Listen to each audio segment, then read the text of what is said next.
Byram and Ingram make it look easy with unbeaten 250-run stand.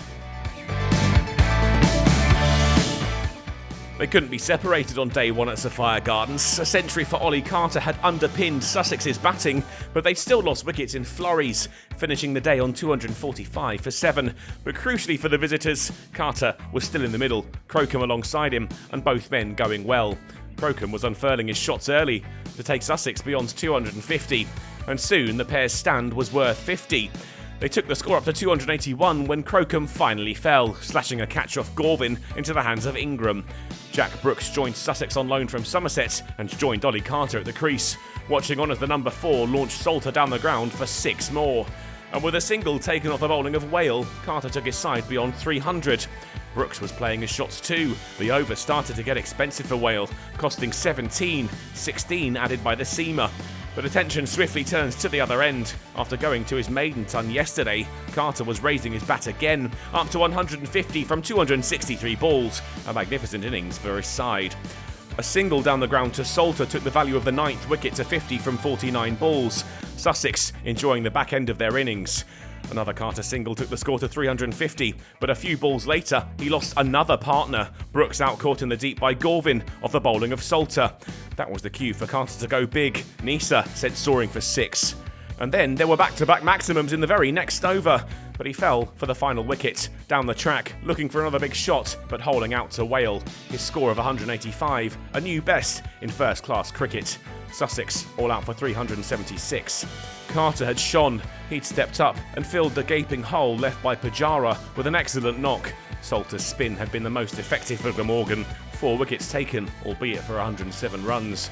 And Glamorgan's start with the bat was a poor one. The captain, David Lloyd, out 8 balls into the innings, caught by Seifert of the bowling of Hunt. Lunch taken with the wicket, the score 5 for 1.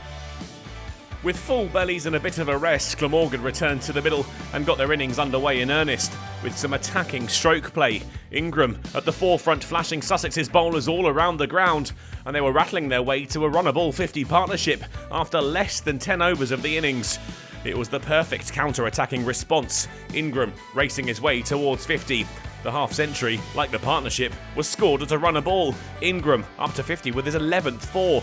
Rawlins' delivery sent back past the bowler. Still Sussex struggled to prize them apart. An effective fight back continued. 100 up as Byram brought out the reverse and found the ropes. Byram then worked Haynes off his hip for 4 to bring up the 100-run partnership.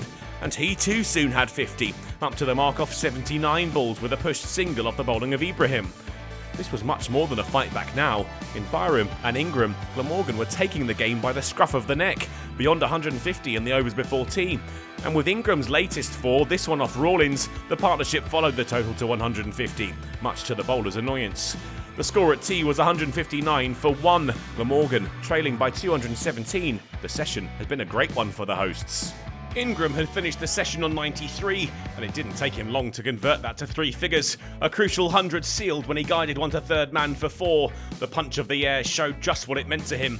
Byram too looked good for 100. Rawlins, a favourite of his, back-to-back 4s took them to 200 runs, and the 200 partnership followed before the end of the over. Ingram dismissively slapping the spinner through the leg side for 4. It was Byram's turn to raise the bat soon. Hunt flicked off the pads and to the boundary. He'd reached his century of 178 balls and was helping Glamorgan turn the tables.